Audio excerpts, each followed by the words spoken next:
ডাক্তারবাবু, অসুবিধা করে আপনার কাছে আসলেন। কি অসুবিধা হচ্ছে? এদিকে দিন 10 ধরে আমি কিছু খেতে পাচ্ছি না। খাবার দেখলে পরে আমার মুখ তিত হয়ে যাচ্ছে, এক চুলো খিদে নাই আমার। একটু ওষুধ দেন না আমাকে, যাতে আমি খেতে পারি। আপনার লিভারের সমস্যা হয়েছে।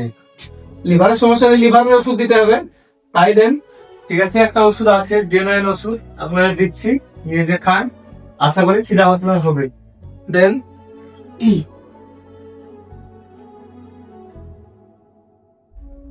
এই মালটা ডাক্তারবাবু, ওষুধটা আমি কখন খাবো?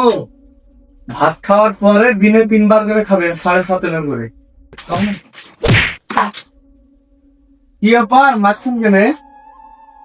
খাবার ভাত কিছু খাইতে পাচ্ছি না, তো ওষুধ নিতে এসছি আপনার কাছে।